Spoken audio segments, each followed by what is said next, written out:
Cool. Okay. Wait for Lauren to come back with the Don Julio. Don Julio. Just gonna go on the record. How many years have we been doing this stupid photography stuff together now? You keep saying 20. I think you're rounding it up. Some of it, I think it was 17 years. Yeah, I'm going to say 17 years at online college. Yeah. When you first came. Some of our best memories in history, and Scott and I were just talking about this. Yeah. In the last decade, and documented by you. Oh, you're the man, dude. Seriously. It's It's episodic, but we need to see more of it. Well, here I am risking and reaching out and exploring in a sense of I'm an introvert, and for me to do a public speaking, which all of you guys are very good at, it's a challenge for me. So I have to go outside of my comfort zone to do something like this. Yeah, brother. So here I am. Yeah. And Makes perfect, and you're amongst friends. No. yeah, no, and I'm thinking, okay, you guys, I'm comfortable with you guys, except for maybe not naked comfortable, but and like, would we jump in the lake together naked? Yeah, sure. You know, I can stay in the water a little longer. So here I am. I'm doing a book, and it's a snowboard book, and actually Sam helped out a little bit with it. I'm really happy for that. Every little help bit counts. So my snowboarding career goes back to a kid that I grew up with, that I ski raced with, and he showed up one day with a homemade snowboard in 1982. You know, and back then there was 5 snowboarders in Canada, like literally, right?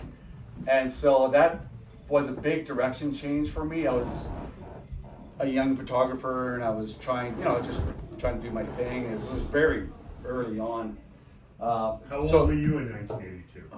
Well, whatever you were. 3. I guess the same, right? The same. We're both 61. Yeah. So there you go. So this book that I've been working on starts in that first decade. It's 3 decades: 1980s, the 1990s, the 2000s. I have an entire chapter on Craig Kelly. Originally I was going to do a Craig Kelly book about his life, because I have such a big inventory of his photographs. And when Eric Bland came out with The Darkest White 6-7 years ago, he calls me and goes, I'm doing this book. And I said, great, I'm going to ride your coattails because you're a famous author from all his other books, and when you come out with yours, I'm going to have a Craig Kelly photo book. 5 years later, he published The Darkest White, and I had nothing because the daunting task of self-publishing. And then I ran into Rocky Mountain Books at the Banff Film Festival, and they said to me, I told them my story. They said to me, we turn down 300-400 book ideas a year. We're going to publish your book. So, so I hired an editor from Nelson, and we spent the last year writing a manuscript. So we handed the manuscript into the publisher end of August, and the publisher unfortunately had a serious head injury, so it's delayed the process of the book. I won't get into too much. There's a publishing cycle, so we have to be pushed back to the next cycle because of the delays. So what I'm doing now is I'm learning to be a storyteller and tell the story about my photographs. So here we are. Actually, a year ago, I got invited to a thing in Nelson called Stories to Tell, and they called me up and said, we want you to do a slideshow at Stories to Tell. And I said, I'm not going to do a slideshow. I'm going to do 5 photos. I'm going to tell you 5 stories. So I did that in front of public. So that was a big thing for me. So we're starting with this image. This is in Chamonix, France, and it was the year was 1999. I'm gonna make it up. And I was there with a snowboard crew, and we went up the tram in the Grand Montée, and it's a beautiful, beautiful day. And they wanted to go over to these seracs to cross over there because it was very scenic. And we stopped this little jump, And they said, well, let's stop this little jump and we'll just do some airs, you know, off this little thing. So I'm on my knees, I load a fresh roll of film into my camera, and I'm looking around at these great big peaks, all that grand giraffes and everything. Everything's, how big are they? Like 2,000 meters? Oh, no, they're bigger than that. Yeah, 3,000 meters, thanks.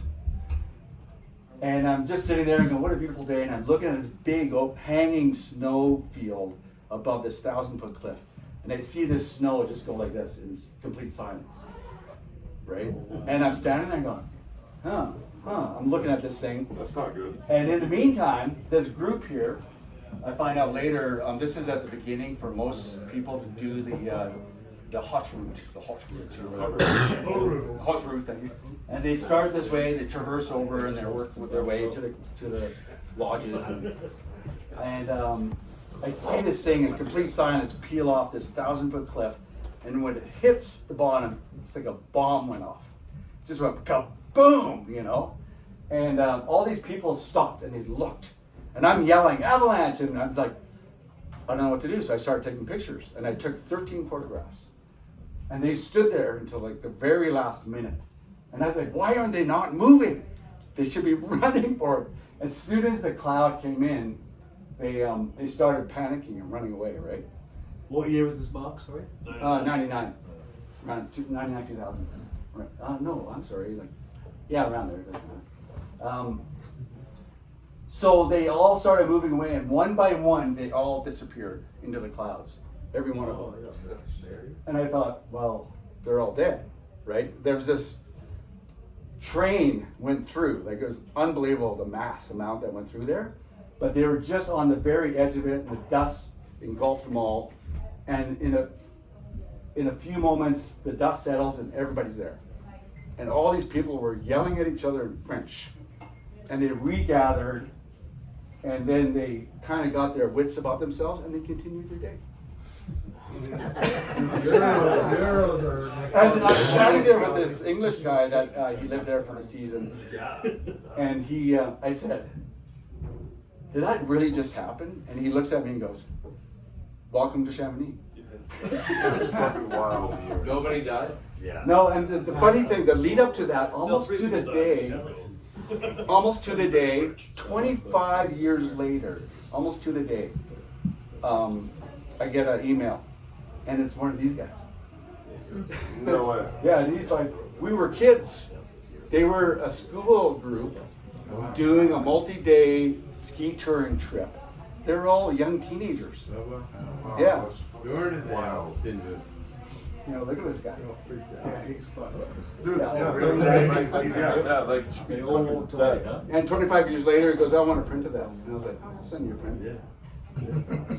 Imagine the. Can I get a model release? Yeah, Thanks for yeah, film too, right? Yeah, it's all film. That was real film. And I put Fujichrome 100, I put it in my camera, I loaded it, What speed was it? it all, What speed? 100 ASA, shot at 1,000 at Anyone 5.6. under How do you remember that? 50 has no idea what that's It was a sunny day. And when it was all done, I looked at my camera and I shot 13 photos. And I actually, I should have it here, but I don't, but actually the avalanche coming over the cliff.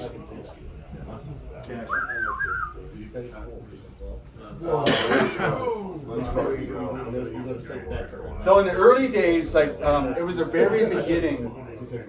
It was the very beginning of the Valdez, Alaska days. We were exploring everything. Everywhere you went was brand new. No one's ever been there. And you do something and we name it, you know. Like Trevor and Eric did this ton, and we call this area the Ice Palace. And while they did this ton,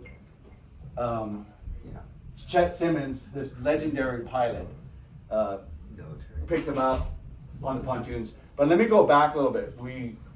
The week previous to that, we all had this intention of going to Valdez, Alaska, flying into a very remote area, and setting up camp and spending about 10 days in a camp situation, base camp, and flying the helicopter around and trying to find new places to go. So we land on this glacier, Eric gets out, gets his probe out, probes around, make sure there's no crevasses. We set up camp, we had a big tent, we had a guy cooking for us, and all this sort of thing. Trevor and Eric are super excited, and then Chet says, "Let's go look around." Chet Simmons, an ex-Vietnam pilot, he had a 9mm pistol on one hip. He had a Bowie knife on the other hip.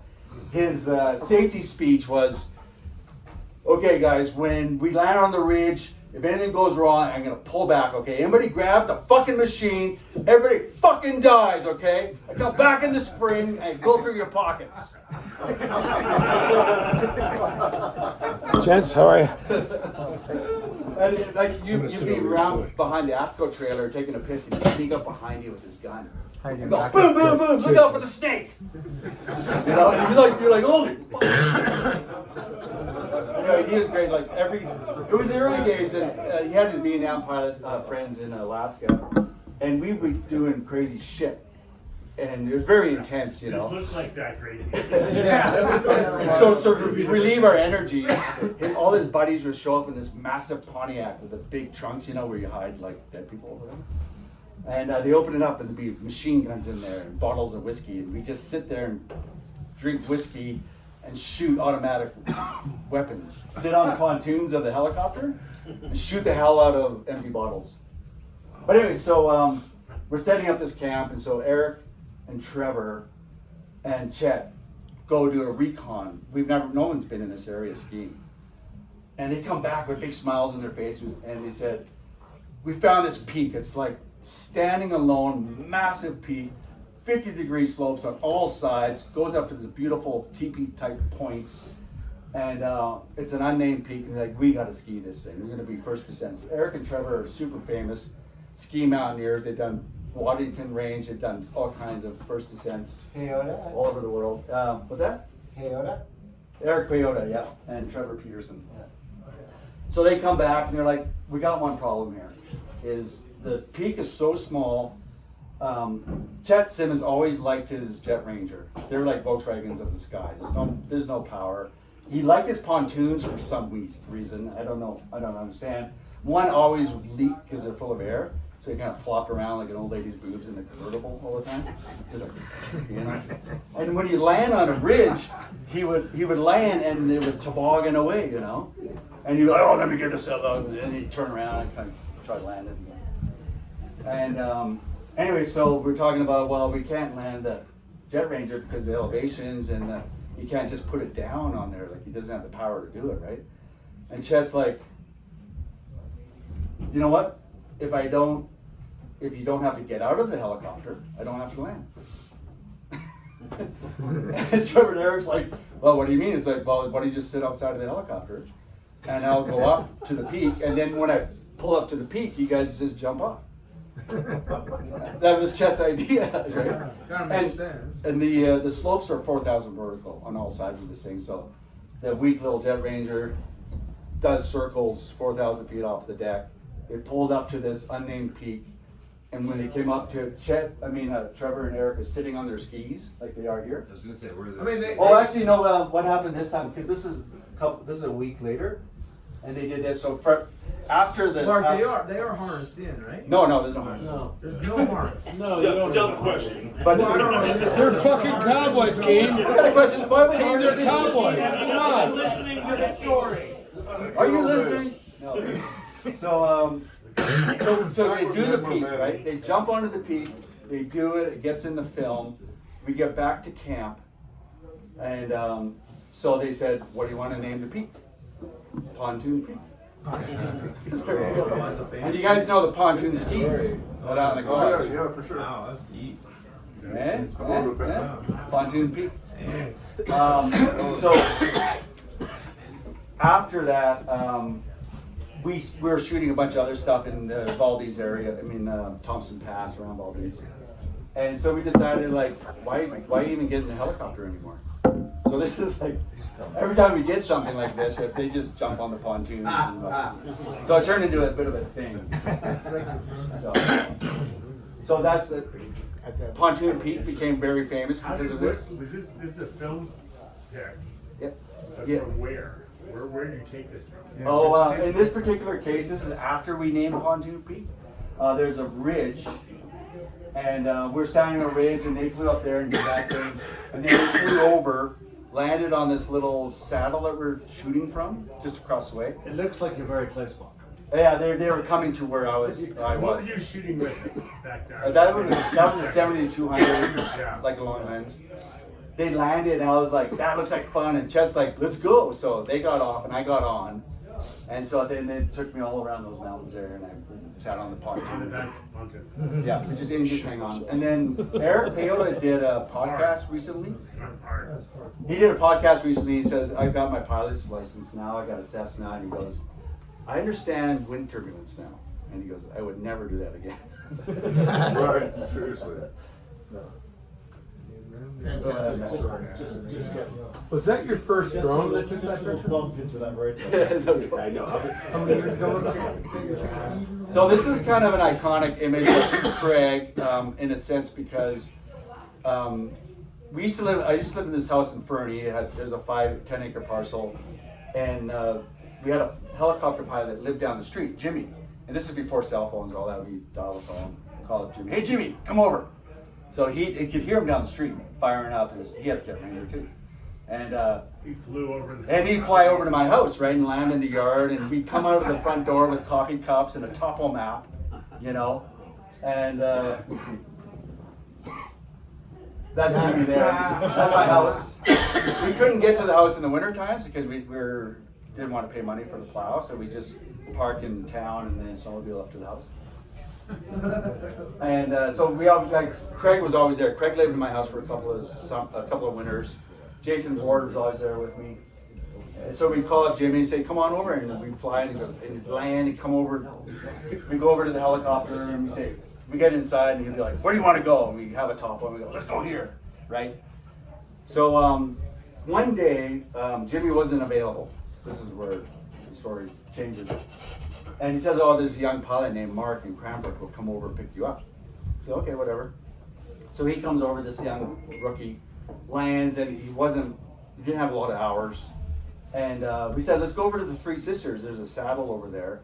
And we're kind of flying around, we're trying to figure out what to do. And we said, we can't figure out what we want to do. Just put it down in the saddle.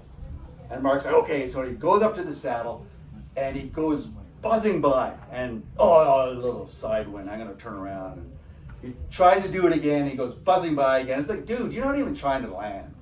You know, you're pretending to land, but you're not whatever pilots do. You're trying to stop them from going forward and landing. And while he's doing these circles, I'm sitting there and I look out the window, and there's this rock tunnel on this north-facing slope. And Craig's sitting beside me. I'm like, fuck, Craig, check that out, you know. And we told the pilot, swing back around, you know. And we swing around, and there's this hole in the rock. And we're like, that looks doable. Like, totally doable. It's January. So Craig and I are in this helicopter flying around. We're like, we got to do this. I said, no, not now, but we got to do it when there's light. We have to do it when there's sun. He goes, how about late February? He goes, oh, I'm busy February. How about March? Oh, how about March? And we're flying around the helicopter, planning our calendar out. And finally we went back and did it. Oh, here we are in the helicopter with the topo map, and there's this Mark, time. what year is this? This is around 96, Yeah. 95, 96. So that's the story behind the hole in the wall. Is we finally got up there with Jimmy this time, and I believe John Buffery was our guide on that, and Brian Iguchi was there, and Craig did a first descent through that. Where is that? Where is that? It's near Fernie. Just it's probably a 4-minute flight from Fernie. Secret Valley. Right, but super secret. Yeah. What happened though is like many years, like only a couple of years ago, Travis, I get a call from John Buffery, and John calls me and goes, hey Mark, how you doing? I'm doing great. How's the family? Everything's great and everything. Hey, so tell me, where's the tunnel again? And I said, go fuck yourself, Buff. I'm not telling you where it is. Yeah, you don't have a seat for me. I'm not telling you where it is. And then Buff's like, oh, Travis wants to talk to you. And then puts Travis on the phone. Hey, Mark, how you doing? How's everything? You know, how's the family? I was like, everything's good. So where's the tunnel? I said, fuck you, Travis. I'm not telling you. Well, and after about 20 minutes, I told them where it was. So they flew from here with you, maybe? No, I was doing something. I was Oh, I was running his fucking event. Yeah, it was the first year. It was during the event, yeah. And so they flew out, did this tunnel in the morning, and we're back here by lunch to do it. So, Yeah, and that mid-event. Good parking. what's that? Yeah, get parked in there. Parking. Yeah. So, anyways, that's the. It became Hey, so a bit of Gallup, a. where's the tunnel? It's near. Jill's coming Yeah. Fuck you. Corbett, take notes. Yeah, all right, I'm gonna drop a pin. Yeah, Corbett. So in 1992, a snowboarder named Steve Matthews, a Burton rider, wanted me to do a first descent in the Himalayas in a mountain range called the Langtang in Nepal. And he wanted to do a peak called Nyakanga. It is a 21,500 foot peak. And so the best time is when there's snow, and that's in January. And it is 1992, and of course it's fucking cold because it's high elevation.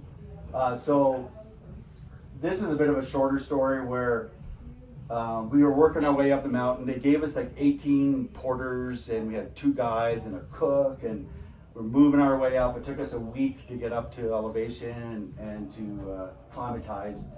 And typical mountaineering where you go to like a mid camp, set up camp, then you go back down, acclimatize, and then spend a night at mid camp, and then you go to high camp, and then you go back, you set it up, and you go back to mid camp, so you just leapfrog up the mountain while you acclimatize yourself. And then at high camp, the guide said, "We're not going with you." And I thought, yeah, I guess they don't have skis, do they? No, I never thought of that. You know, we had skis. He had a snowboard. We wanted to snowboard to do first descent on this mountain. So here we are at high camp, about 19,000 feet, and Steve has cerebral edema there, and he just like it's really kicking in. And this is my bag.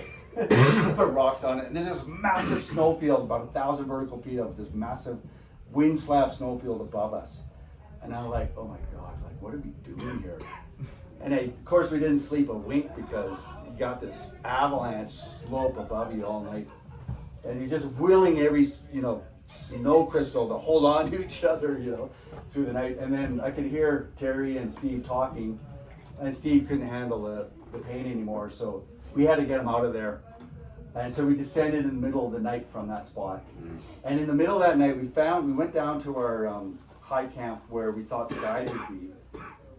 And we were shaking the tents, and the guides weren't responding. We're like, what's going on here? And I opened the tent, and they're just like dead asleep inside. They were trying to get to an adjacent mountain pass, like just a pass they just were going to traverse. These guys have been on Everest. And all they had to do is same elevation, but they're going to traverse to a mountain pass to see if we can get over that pass. They couldn't make it to the pass. And these are Nepalese people, and we're trying to do that, at 21,500 feet. So we realized that maybe this is not the time to do it. And so we got to high camp, and then in the middle of the night, this massive windstorm came in, and they call it a boomerang. And it flattened the tents, like you're lying there, and Steve lying beside me. I'm yelling at him. I can't even hear him. He can't hear me. And this big windstorm came in. So we thought maybe that's part of that pressure change why his cerebral edema was acting up. So the next morning, we got him down the mountain, and Terry and I, this other person, went to this camp back. Everything you see there, we left it as is because we just left. We came back, and it was gone. It was under 2 feet of snow, like it was just smooth. So we, 2 of us had to go up there, grab my camera gear's there, the crampons are sitting there, everything, the stoves over here, snowboard. I had skis, everything that's there. 2 of us had to dig it all out, get it, come back down. So we made our way back down the mountain from high camp to mid camp, down to this little village that had a holy man, his son, a donkey, and a pig. And all the porters were waiting there for us. Actually, I think I picked him. There's the holy man there. Wow. And And What elevation is that? that was like it was probably I don't know what that was, like 17,000 or something. They lived there at that elevation. That is gorgeous. That's a gorgeous. By the way, dude. So when we arrived back at this little village, it's just a couple of rock huts. Half the porters that were waiting for us were happy, and the other half were sad. And I talked to my guide and I said, "What's going on here?" And they said, "Well, half of them made a bet that you guys would die on the mountain." And so they lost their money.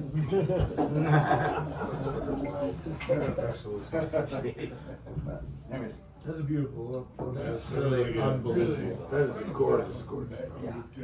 Mark, you said that was long jump? the Langtang Himmel, yeah. Thank you, Mark. Mark. Yeah.